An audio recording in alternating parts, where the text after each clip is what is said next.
So, brunch time. Everybody got their mimosas. What's the brunch food of choice, guys?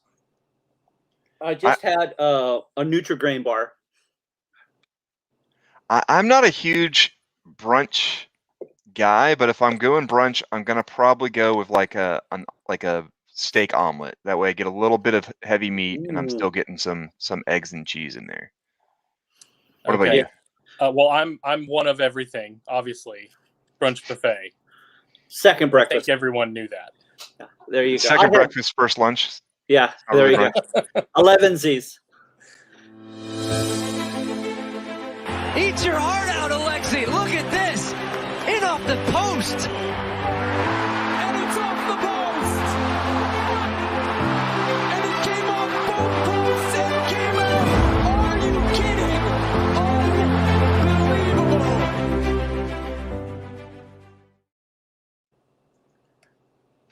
All right, everyone. Welcome to Off the Post Brunch Edition. Jeff has awoken from his slumber. I get up at 4 right now, and I go to bed at 5. So that's what's going on. My goodness. And Adam's here as well. So never a dull moment with Chattanooga Red Wolves. 3-2 victory, snatching victory from the jaws of a draw that would have really felt like a defeat. Yeah. And what are your initial reactions to what we saw last night? Drama. Last minute again, and it's like we're trying to keep up with the Kardashians and trying to rank up ratings. So it's going to be having to win it at the last minute. It felt really good that we're up 2-0, and I thought we're in the driver's seat, and then all of a sudden it just kind of faded away. And the last minute, we send the tank in. I would agree. I was about to go to bed in a very crummy mood. And was able to sleep quite well last night after we brought the tank in. Adam, what do you think? My biggest reaction was thank you so much to all the friends and family of the players that came over from California. And we got to listen to Red Wolves chants for a large portion of that game. And I'm glad they got to go home happy because I definitely slept well. And I'm sure that they had some fun that evening getting to see their family and friends that are normally on the East Coast, being that Tucson's really the only West Coast team. So, yeah, that was my takeaway. It was awesome. It created a great atmosphere, and I really enjoyed the game overall. Yeah, quite effective, provided the lift we needed to get that goal and seal the victory.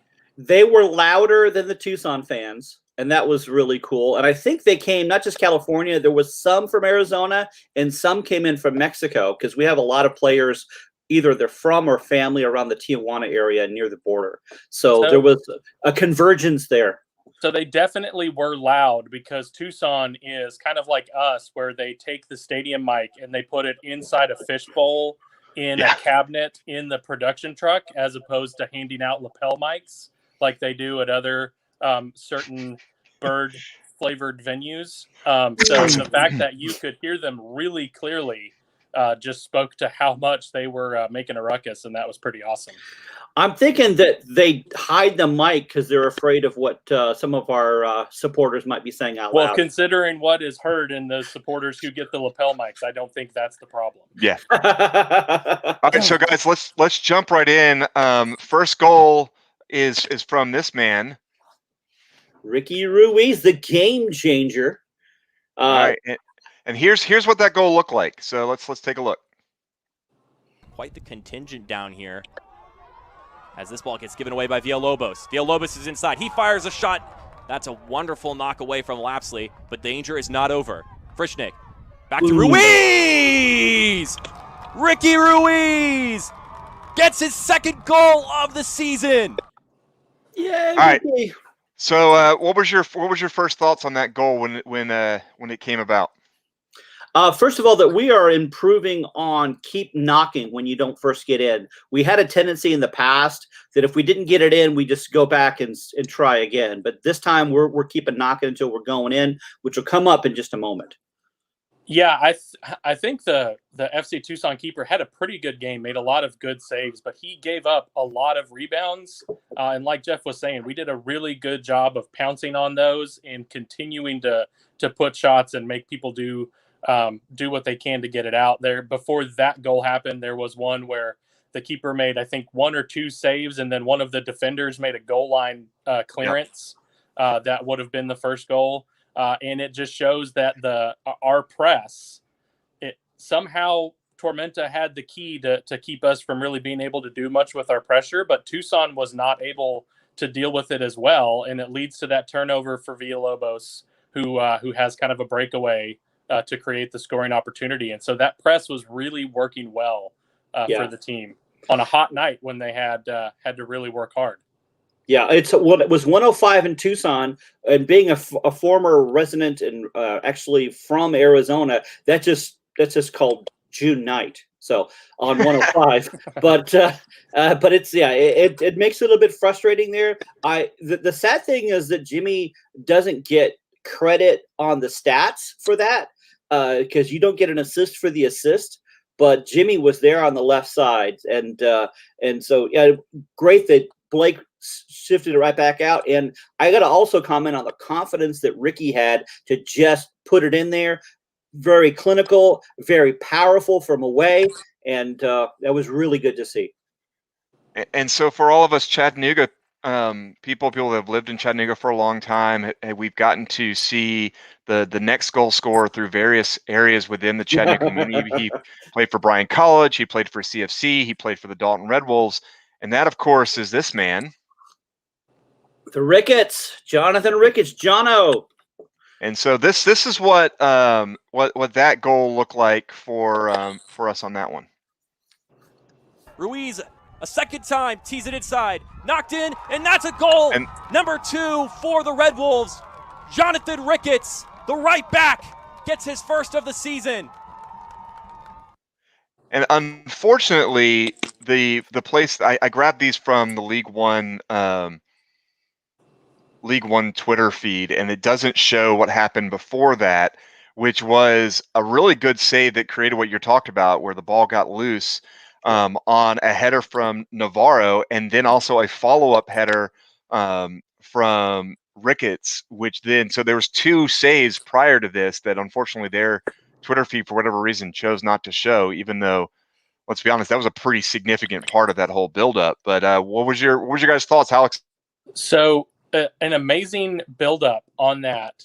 The cross comes to Navarro, a great header with the save. Ricketts tries to follow up, and the keeper again gets a hand to it. And this speaks to the character of Jono in that you see him go head to his hands because he knew he had that goal and missed it. And then he immediately drops and gets himself back in position because he sees that I think it's Frischknecht has that ball on the goal line, has picked up the rebound. So he gets himself back in position. A lot of times you see those kind of players take themselves out of the play doing all the histrionics of, oh, I can't believe I missed that. But he didn't. He backed himself up, he got in position, and he buried the second attempt. And that's just what you see. He dumps a guy over and he gets the yellow card. You don't see him put his hands up and argue with referees. You see him just go back to his position and get ready for the free kick. And he does the same thing here and comes away with the reward. And that's why everyone in Chattanooga wants a Jono Ricketts poster on their kid's wall. He's a guy that's just quietly going about his work and setting a great example for people to follow. This was us, I believe, at our most organized and maybe some of the most organized of the year.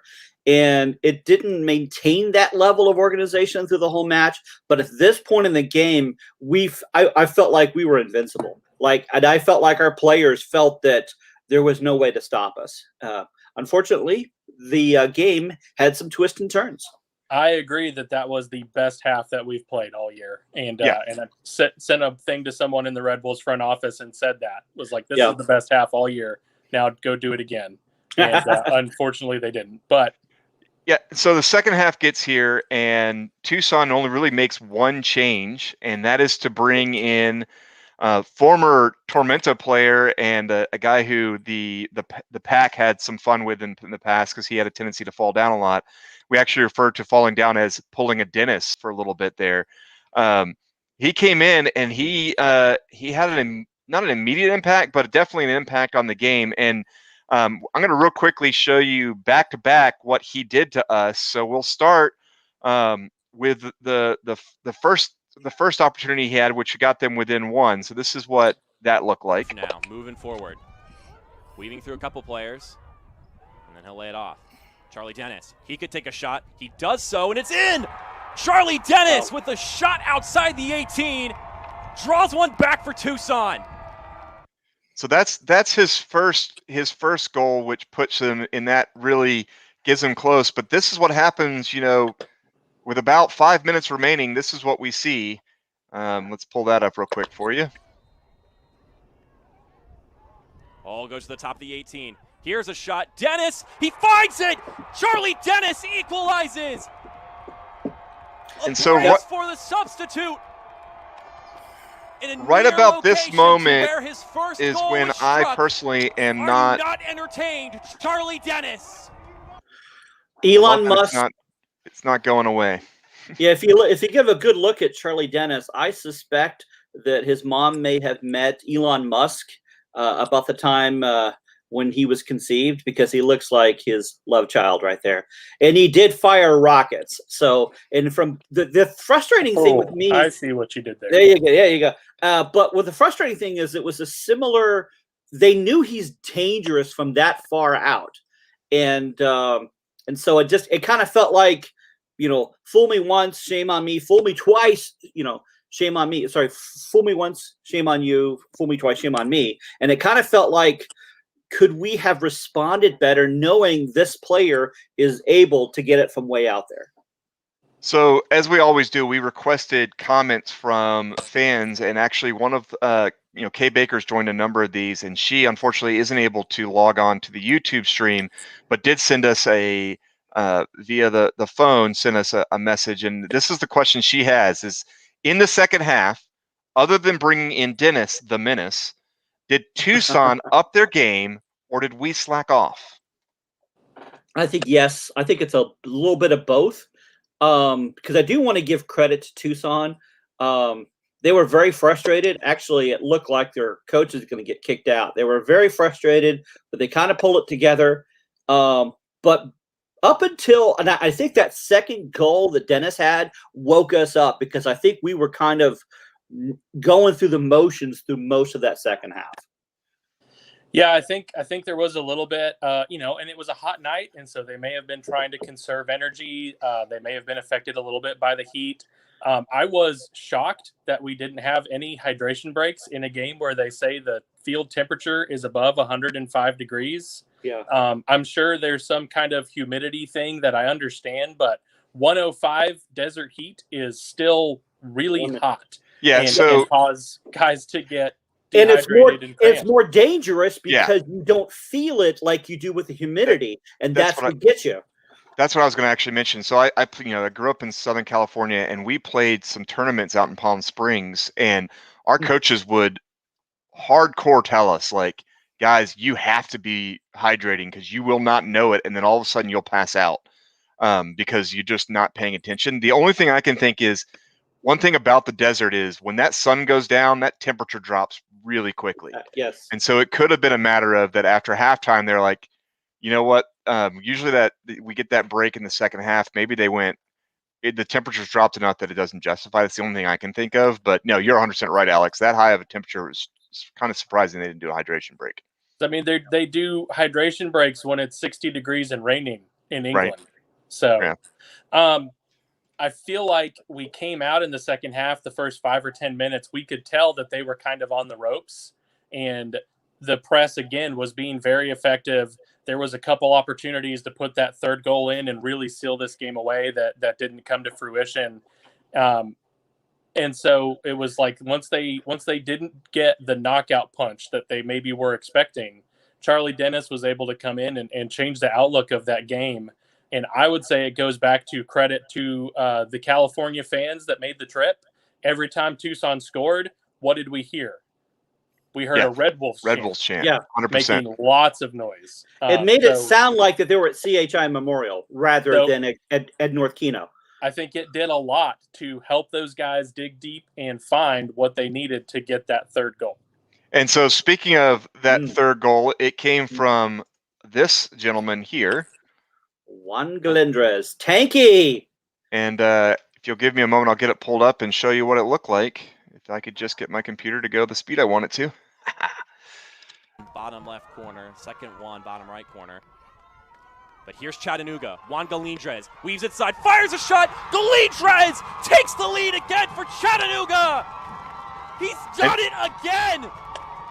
And as awesome as that goal was, I want to point something else out on here. I'm going to rewind this a little bit because the guy laying on. Ooh, do we have a telestrator? Can I draw on the screen? We don't have a telestrator, but I am going to mention that if you take a look, when that goal comes across, there is all night we had a situation where you mentioned this earlier, Jeff. Their keeper kept having the ball bounce off him. If he doesn't stop this ball anyways, we have someone coming right up the right side to clean up the mess, and that's kind of what we talked about. This is the type of stuff you want to see. We have players all over the place. We are attacking. We are building up. And it's a really nice goal by Tanke. So I don't want to take anything away from on that, but I just wanted to mention, like, we're where we need to be and we're built up right. This is the type of stuff that makes you really excited. That's when the wolves smell blood and the pack is on the attack. And I agree. That was we were set up. We refound our organization, but powerful goal from Tanky. So the commentator made mention of the fact that Coach Obleda is looking for a number 9 that they can play through, a guy that they can set those passes up in the middle, as opposed to what we did kind of first year of the Red Wolves, which was try to build up the wing and send a cross into someone. But this was one that was built through the middle. It wasn't Tonke that was there taking that pass, but it was someone kind of in the semicircle of the 18 with his back to goal that they play the pass. Then he plays either a 1-2 or he's sliding it to another guy that's darting in. Yeah. That's the kind of buildup that Coach Obleda, I think, really wants to see. He'll take a cross, especially if it results in a goal. But what he's really looking to do is see the midfield try to build that ball through the middle, play it off of a combination with either Tonke or Blake Frischnecht. And I think over the last 2 games, these 2 game winners that he's scored, when he came in as a substitute, even before he had scored the goal, he was so much more active up there, trying to win balls in the air, trying to hold off central defenders and occupy them. I really think he's grabbed hold of that starting spot to me. Now, there's a reason that they pay Coach Obleda to coach and they tolerate me podcasting. So there may be something that Obleda sees that I don't know about. But I really feel like Galindres has taken hold of this position until Blake coming off the bench can show that he's really ready to take over and dominate. And, if they both want to battle each other like that all year, I'm willing to take it and I'll go along for the ride. Yeah, if we can consistently punch in through the middle, because then the other team is not, because the other team is expecting us to come from the sides. Yeah. Like the Velociraptors, right? But when we add that third part in, like we saw with this goal, if we do that on a consistent, they're not quite sure how to set up, and that gives us an advantage. So, Jeff, you had mentioned you wanted to go over some stats. I'm gonna add this to our stream and see what you've got for us to kind of talk about some of the overall things that happened throughout the game. All right. So possession-wise, you would think it was fairly tight, but Tucson, for a team that's kind of known for trying to be productive on the counter, which is I think what Tucson tried to do in the first half, and it didn't work. So they did, hats off to them that they changed their strategy. And because we were also, I think, leading in possession in the first half as well. But where we really see the big difference here is what you do with that possession. Obviously, the biggest is the 3-2 goals. But look at the shots. They had 10 shots. Now we had 23. But probably, to me, more impressive, to their 5 shots, we had 14 shots on target. And that right there, it's one thing where we get the ball, and as soon as you get the ball, you just kick it. And it gets so frustrating when our players do that. It felt like if you just took the time to set something up, it'd be a lot more effective rather than just kick it once you get it. And so I'm seeing less of that, and I'm seeing our shots being a little more purposeful. We had 4 block shots. Let's look here on defense. So we led on tackles and success rate on tackles, but they did lead us on clearance. And it was also a pretty rough game as far as fouls, very physical. Both teams had gotten yellow cards. Lots of yellow cards. Yeah, five each. League One referee definitely got her yellow card bonus in this. As much as you say that, Alex, she let a lot of fouls go. Yes, she did, for sure. Like that was the thing that was weird. Like, you had a balance of like tons of yellow cards and a lot of fouls being let go. Like you could hear the announcer be like, "Oh, she's not calling a foul." And there was a few times I felt like the players like stopped themselves because they're like, "Yeah, I fouled that person," and they're like, "Oh crap, we're still playing." So that was the weird combo. Is like you don't usually see this many yellow cards, this many fouls called, and still feel like there were a lot of plays where you're like, "Why didn't she stop play there?" That was kind of odd. I would be interested to see possession and how much of Tucson's possession was in the defending half. Because that feels a lot like what happened to first-year Red Wolves. If you watch first-year Red Wolves, they're a team that would we would watch side-to-side passing between the defensive line for 5 minutes, and the other team would just sit back and be like, "Sure, fine, try to hit that long ball over our head. We're all back here in the 18." And I think that's part of what happened to Tucson, and they got frustrated because we were pressing up. We weren't even just sitting back and letting them have that possession. It turned into turnovers, which gave us opportunities for shots. Like I said, their keeper gave up a lot of rebounds that led to second shots because we were still there pressing. And so it would be interesting to see what that looked like. And Tucson in that game felt kind of like what happened with a lot of our first-year Red Wolves. Our first-year Red Wolves, if you went through the first half or you went into that second half, you saw the other team score 2 goals. How many times were you confident, oh, we're going to find that third goal? No. And how many times just this year have we seen these guys in the second half come up with that late goal to pull that game back? So it really shows that this is a fun team to watch, and they're never done until that final whistle blows. And Alex, I mentioned this on the Slack that the pack has. That the coaches very clearly said he would rather lose a game because they were attacking and going for the 3 points than settle for a tie. And I made the statement, I was like, we're going to see if it's true, if that's really what he believes. And literally, a minute later, we get the third goal because you looked at the difference. Like, we were still attacking. Like, it was like, you know what? Because the thought, I think, and he's explained this, like, he'd much rather have 2 wins or 1 win and a loss than 2 ties because ultimately that's 3 points. Yeah. Well, I think it's also because of the precedence it sets and the tone it sets with the players. And a draw is better than a loss on the score sheet, but that fight of knowing you threw everything out on the field, that's really what he wants from his players, that they are just throwing everything out there. I am surprised that Tucson waited so long to replace Knox, and they never replaced Fox. And it just seemed like on that side, we just kept attacking them, and that really showed a weakness. And I think Tucson was good on bringing out Odenbeck and obviously bringing in Dennis, but I would have thought they would have either, I don't know their team as much, and maybe their substitutes weren't much better. I don't know. All right. Well, I think we've covered about as much as you can possibly cover on this off the post. Do you guys have anything else, or? No, I've got nothing else to add. All right. No. Well, I want to thank all you guys that are listening to us. We should be giving you a great preview for the Father's Day home game as our Red Wolves are back in town on Sunday. And we will do that later this week, and we look forward to seeing you then. Join that live stream. Send us your comments. And other than that, bye. Good luck, Lady Red Wolves, this evening.